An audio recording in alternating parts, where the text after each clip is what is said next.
What's up, everybody? Welcome to episode 186 of the Nerd Cave podcast. I am one of your hosts, Derek Diamond, joined along with my good friend, Zach Dykes. Zach, how have you been? Been doing excellent, man. Had a week off. I needed it. Oh, fantastic. Recharged the batteries. Hopefully won't murder anybody tomorrow.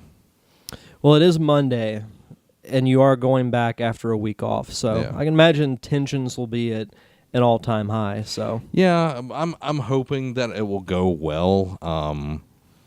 Just really don't want to go back. I don't know anyone that wants to go back. yeah, You know, if it was like a month off, then yeah, I could see, okay, I'm ready to get back in the saddle. But a week, you just want another week. yeah. You know, that's just how it feels. I'm the same way. I've been off work since Wednesday, so going back tomorrow. It's weird. I'm going back to work tomorrow, and then I have Tuesday off because I have like a doctor's appointment and has to work on my car or whatever. But yeah, it's going to be weird, like going back to work for a day, then having a day off, then going back. Yeah, those are always the hardest, like Yeah. missing like early in the week. You always want to miss later in the week, Yeah, like a Friday Friday was good. or a Monday. Like those are the 2 days you want Yeah. to miss on.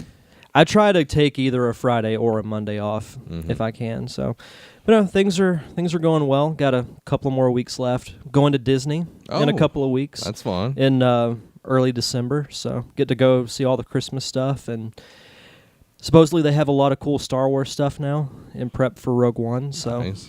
really happy to see that. Fight Mickey. Might take over the Nerd Cave Instagram while I'm in Disney and You should. post some cool You photos. should. Outdo Robbie. Yeah. Yeah, Robbie could not be here, unfortunately. We killed him. We killed him, yes. Yeah. There you go. He's Yeah. dead. But no, he's celebrating a late Thanksgiving with his family, so Which would be super cool. super. But as far as news goes, we do have a couple of sad tidbits. Yes. start off the show. This year has just been really, really crappy. It's been brutal with celebrity deaths. Like, it is like every time you turn around, somebody is dying on us. Yeah. And the two this week are kind of patriarchal and matriarchal type figures in television. One arguably the most most iconic matriarch of all time in television. And speaking of her, the Brady Bunch star Florence Henderson dies at 82. She played Carol Brady on the ABC series. It passed away on Thursday, on Thanksgiving, after suffering heart failure, according to Henderson's manager, Kayla Pressman. She was on the Brady Bunch from 69 to 74 and played the grandma in the Brady Bunch movie in 1995. Anytime you talk about a mother on TV, it's her. Yeah, she's definitely up there.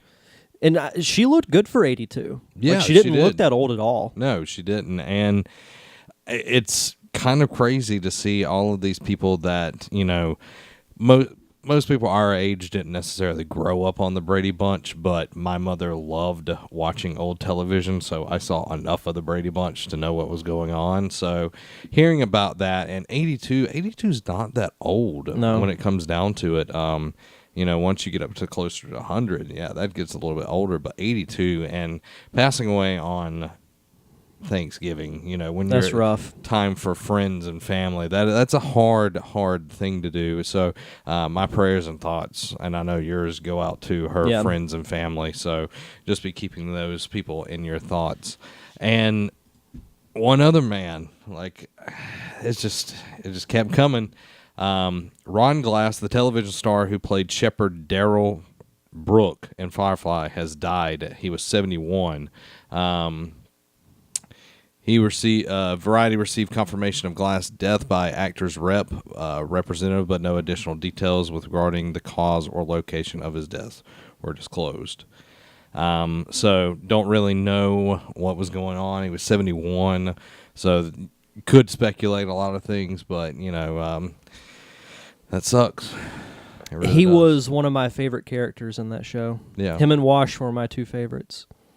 Yeah. But it's crazy because my thought was, you know, after he passed away, because this was very recent, Mm-hmm. it makes you wonder who else, because death happens in threes. Yeah. So you wonder if, you know, after we finish recording this, Who could else is going to die? Yeah. Yeah. It's crazy. It's been absolutely brutal for celebrity deaths. Bowie this year. Yep. I can't think of Prince. Prince, yeah. It's been rough. It is. 2016 can't get over with soon enough. Yes, I totally agree with that. So, our condolences to the friends and family of both of those great people. Yes. Now, you did something this past weekend. Mm-hmm. You went to a convention, a furry convention, as I was told. A furry convention? A furry convention. Brett Brooks was there, just living it up. He was actually dressed up as Dust Bunny. He was. But I just knew it was him. Yeah. We just have that connection. It's just staring at you. Yeah. Just staring. I'm like, oh, that's Brett Brooks. Shout out to Brett Brooks if you're watching and or listening. Yeah. But no, I went to, to kind of backtrack a little bit, I read about this convention months ago. It's called Heroes and Villains Fan Fest. Mm-hmm. And they have different locations throughout the year. I think they're in Portland sometime early next year. They're going to London, New York. Well, they happen to be in Atlanta. And my girlfriend surprised me about a month ago, and she was like, hey, I got us tickets to Heroes and Villains Fan Fest. Hey, and I'm that's like, awesome. I get to meet the Green Arrow. So we went... still call him Arrow. Or the Hood, the Vigilante. He has so many nicknames. So we went... Sexy man beast. He is quite attractive. And I will say, that man is an angel. He is not just nicest celebrities, one of the nicest people that I've ever met. He was extremely kind to all the people who waited in line because some waited for a whole day. Dang. Especially on Sunday, because he didn't get there until Saturday afternoon because of changing his filming schedule, so he didn't get to fly until Saturday morning and didn't get there till 1 or 2 on Saturday afternoon. So Sunday was kind of like the Emil day. Mm-hmm. That's when his panel was. That's when everybody was trying to get his autograph. We got there early. As soon as they opened the doors, we went right over to his line. And we waited, and it was about to be our turn, and then they had to take him to his panel. Dang. But what happened was they were handing out Post-it notes, and they would write numbers on them. So whenever you could come back, you give the guy your Post-it note, and then you could get back in line. Well, I was the number one person. Number one. Derek, number one. Yes, exactly. So as soon as the panel was wrapping up, we went back over, got in line, waited. And it's funny because I was talking with somebody who was in line behind us, and then I turn around, and then he's right there, 4 feet away at his table, and I'm like... But no, he was really cool. Got a nice season 1 Arrow picture with the face paint and everything signed by him. Met Matt Ryan, who played Constantine, another super nice guy. He'll be at Pensacon this February, so I'm really excited to see him again. Let's see. Met Jason Momoa, who played Aquaman. And very nice. Paul Drago. Very soft-spoken guy, but very nice. Really? I would not imagine that. He is such a powerful force when he's on camera. He is huge. He is a very large man. And did you ask him to cuddle? I thought about it, but I got too scared. It's I want to feel your muscly biceps. I would say what I said to you, but it's not appropriate for this podcast, but I thought it was very funny. No, he didn't say too much, but he was, again, a really nice guy. Mm-hmm. And then I got to meet Dave Bautista. Oh, yeah. Former WWE wrestler. I'll do it just for Robbie. There's a funny story behind that. So, again, like Jason Momoa, he's a very soft-spoken guy, but he was really nice. Shook his hand, told him that I was a big fan of his work in WWE, and he's like, oh, thanks, I appreciate it. And then, that was pretty much it. But everybody there was really cool. I didn't get to meet a ton of the celebrities, but they were meet Diggle too, right? I did not, unfortunately. Okay. Funny story. Have you watched any of Arrow Season 4? A little bit. Okay, so you know who Damien Dark is? Yes. Okay, the guy who plays him was there. We were waiting in line. This was before Emil went to his panel. We're sitting there waiting in line. So say his table is right here. Yeah. We're waiting in line here, and there's a curtain. Mm-hmm. And the line kind of goes in a crisscross pattern. Yeah. Like that. The person standing right here is next to a curtain. which behind the curtain is like a 3-foot walkway for the celebs, to go back and use the bathroom and everything. Just pee behind the curtain. Just goes back there and just pisses all over the floor. That would be awesome. So anyway, Neil McDonough, the guy who plays Damien Dark, walks by, and this woman's standing like right next to the curtain, like her back is touching it. He walks by and he goes, "Bah!"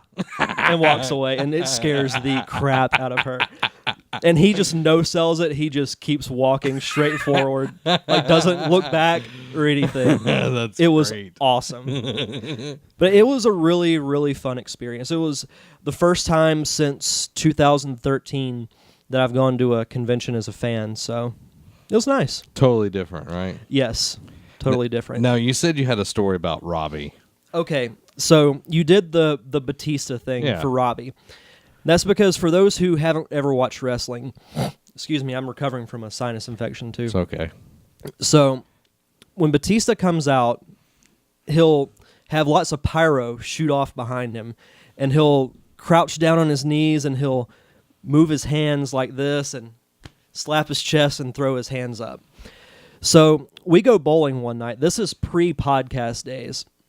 Robbie bowls a strike and then turns around and does the Batista thing. So now anytime I see Batista do that, if I watch like old clips, I automatically think of Robbie, not Batista. So thanks, Robbie. Wow, Robbie is a douche. I love you, man. I love you.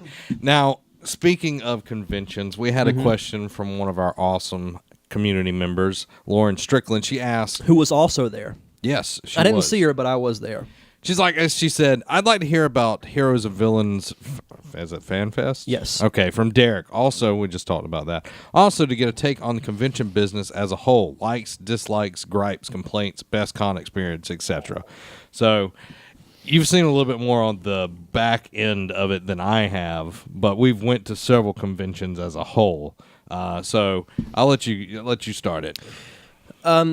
As far as my overall take on the convention business, I mean, I love going, both as a fan and as a podcast or media corporation. From a fan's perspective, the thing I like the most about it is you get to meet people that, one, you watch on TV now, or that you grew up watching. Yeah. So that aspect is awesome.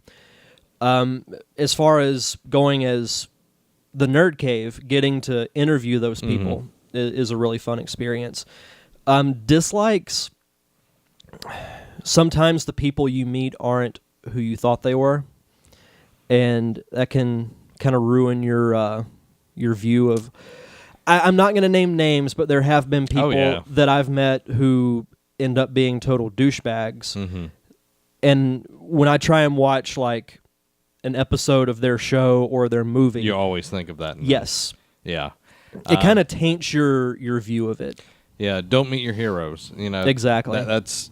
I've been fortunate enough because I talked about this on. It was a Let's Play that's going up sometime in the next few weeks about meeting heroes, and I've been fortunate enough. Majority of my heroes have been awesome. Yeah. Kevin Smith, awesome. Greg Miller, awesome. Kind of funny guys, just real down to earth kind of people. And then there's been people that just. They suck. Yeah, they do, and it like I said, it taints what you like, and everything. So yeah, I know Robbie would attest to that as well. Oh yeah, Robbie has a pretty good story. Like he's had probably a worse experience than either of us have had. Oh yeah, yeah. And I think you know which one I'm talking about. I know exactly which one. That one was. That almost made me want to go punch that guy in the face. I like to think though that's kind of that's like an extreme situation. Yeah, I would agree. Let's see. Likes, dislikes, gripes. Sometimes things are way too expensive. Oh, yeah. I will say my gripe about heroes and villains, all the autographs were very expensive. Really? Even, I'll say, like the minor Arrow characters were charging like $40. Jeez. That's like freaking Peter Mayhew right there. I know. Or Billy D. Williams. Like, Emil's was more expensive and Momoa's was more expensive. I can understand that. Oh, and Batista's was too. Yeah. Those three I could understand. Emil is your headliner. Yeah. Momoa is going to be in a major movie and has been in Game of Thrones. Yeah. And Batista has been in arguably the most successful Marvel movie ever. Yeah. And was also a WWE wrestler and a former world champion. Yeah. So those those made sense, but the Yeah. other ones, because I had a list of who I wanted to get, and when I went around and looked at all the prices, I'm like, I can okay, only afford I'm going to have to cut this down quite a bit. So Yeah. It's that kind of thing annoys me because like you're not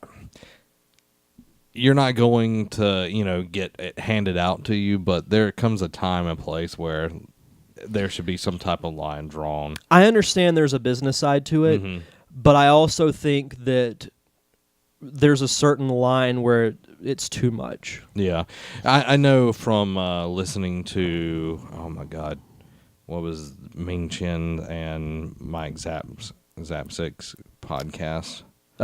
Crap. Ming Chen was there. I didn't talk to him, but he was at. Talked to him on the phone before. You have. You called the comic store, whose name escapes me at the moment. Jay and Silent Bob's Secret Stash. Secret Stash, yeah. Mike and Ming have went to a lot of conventions of late, and they were talking about, this is a long time ago, how you have to, like, you're supposed to meet a certain amount of money, like, with your autographs and everything, because if you don't, there's a clause in most people's contracts where the convention has to pay you if you don't. Like, if you hit that cap, awesome, whatever, you get past that is, good. But if you don't hit that line and they're having to pay you, they don't ask you back. Yeah. So I can understand why they do it, but Yeah. you can turn a lot bigger volume. Yeah. I don't know. That's just me on that one. Best con experience, Heroes and Villains was up there. Dragon Con, when I went, was a lot of fun just because it was like a whole new thing for me, because that was only the second convention I had ever been to, and it's Paracon was the first one. Yes. So going from that to Dragon Con, you go from the fairgrounds in Pensacola to With no AC. 5 hotels in downtown Atlanta is a whole different beast. Oh, yeah. And I got to meet like a lot of cool people. I got to meet Brent Spiner, who played Data, Michael Dorn, who played Worf. A lot of cool people. So Dragon Con would probably be my favorite experience as a fan. As far as working, that's tough. I would say, I mean, the Pensacons have all been fun in their own way. Yeah. Like for different reasons. So I would just say Pensacon as a whole would be my favorite. Second year Pensacon would be my favorite. Like that one was still kind of Wild Westy. Yeah. I remember the first one. I went around with the recorder and just it's like boom, boom, boom, and got all these interviews. But the second one I think was the most fun, just because we had a little bit more access than we did last year, and it was not as difficult to deal with some people. But yeah, I would say Pensacon, and I'm gonna give a shout out Fanaticon first year. That was a lot of fun. Yeah, getting to meet like Brett Brooks, Jason Woodham, guys that we still talk to this day. Yeah, was a lot of fun. The last Fanaticon, well, the 2014 one, the one when Johnny Young Bosch was there, that was a lot of fun too. Yeah, because that was our first panel that we ever did. Yeah, it was. So we have grown as well with these conventions, so it's pretty interesting. But I think my favorite con is not even a comic book convention or a convention that most people would. VidCon would be my favorite convention. Getting to go out to California, meeting all these people that I get to do collabs with and everything, from time to time is really fun, and I talk to them on a regular basis. So it was a great learning experience. The vendor floor was just freaking mad, like just crazy, and getting to meet all of these people that I've looked at, and for a really long time, getting to see Markiplier. I didn't meet him, like saying that, but VidCon would definitely be my favorite. Just, like, it's ran on like a totally different level. Yeah, but it's awesome. So. Well, cons don't have to be just about like celebrities and comic book artists. They can be about YouTube stuff. You can do a con about anything. Yeah. Paint drying. I should start that one. Yeah, he would be good at it. Oh yeah. It's like either look at Derek or look at the paint dry, and everybody's like, paint. Yo, paint easily. Heck, I would do that too. Complaints. People not wearing deodorant, and people standing in the freaking way. Those would be my complaints. I'll say hygiene is up there because I got sick after Heroes and Villains. Yeah, hygiene is such a big thing with this. It's, Yeah. Wear some deodorant, take showers. If you're sick, take some medicine, and try not to get other people sick. Like, I know you're paying money to go to these things, but seriously, be considerate. Yeah. That would be my biggest thing.